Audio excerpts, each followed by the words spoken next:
হৃদয়ে ঢাকার নামে আমরা মাসব্যাপী একটা কর্মসূচি পালন করছি। তারই অংশ হিসাবে আজকের এই নৌকাবাইজ একসময় এই বুড়িগঙ্গা নদীতে খুবই জনপ্রিয় ছিল। এই ঢাকার মানুষ আজকেও দেখবেন যে কীভাবে আমি আস্তে আস্তে দেখলাম নদীর দুই পারে যেভাবে মানুষ দাঁড়িয়ে আছে উপভোগ করার জন্য।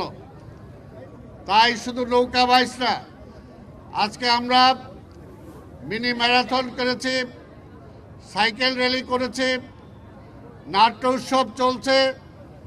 আগামীকাল থেকে ঢাকার পুরনো ছবি নিয়ে চলচ্চিত্র উৎসব মধুমিতা সিনেমা হলে শুরু হবে এবং সর্বোপরি 29 তারিখে আমাদের মাননীয় প্রধানমন্ত্রী দেশনায়ক জনাব তারেক রহমান স্যান্ডেলিনা সো রূপচর্চায় আভিজাত্য। ইনশাল্লাহ আমাদের এই হৃদয়ে ঢাকার এই কর্মসূচি যেটা লালবাগ কেল্লায় অনুষ্ঠিত হবে, সেখানে তিনি প্রধান অতিথি হিসাবে উপস্থিত থাকবেন। আমরা চাই প্রতি বছর এই ধরনের ঢাকাকে হৃদয়ে ধারণ করার জন্য, ঢাকাকে দেখার জন্য, ঢাকাকে উপলব্ধি করার জন্য এর সংস্কৃতি, এর কৃষ্টি, এর খেলাধুলা, যেমন আমাদের কবুতর উড়ানো হবে, আমাদের কাওয়ালি উৎসব হবে, প্রতিটা উৎসবে আমরা করব।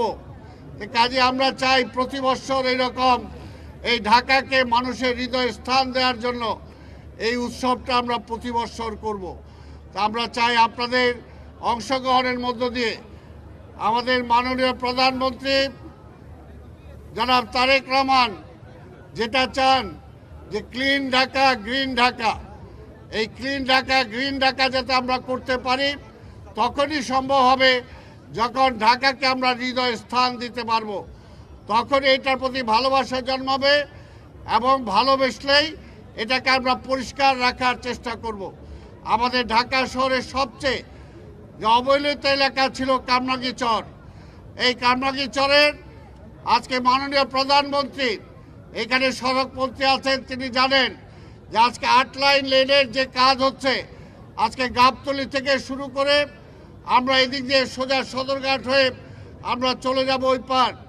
এই 8 লেন লাইন যখন রাস্তা হয়ে যাবে তখন দৃষ্টিনন্দন এই নদীর পাড়টা হবে এবং নদীর পাড়টা বাধাই করলে এখানে হাঁটার ব্যবস্থা থাকবে, এখান দিয়ে নৌপথে ভ্রমণের সুযোগ থাকবে, তখন এই অঞ্চলটা আরও ডেভেলপড হয়ে যাবে। তা আমি বক্তব্য দীর্ঘায়িত না করে আপনারা যারা আজকে এই অনুষ্ঠানে এসেছেন আপনাদের সবাইকে ধন্যবাদ জানাই এবং আগামীতেও এই ঢাকা শহর উন্নয়নের জন্য আপনারা আমাকে সহযোগিতা করবেন, পরিচ্ছন্ন রাখার জন্য সহযোগিতা করবেন এবং গ্রিন ঢাকা রূপান্তরিত করার জন্য আপনারা প্রত্যেকে গাছ লাগাবেন।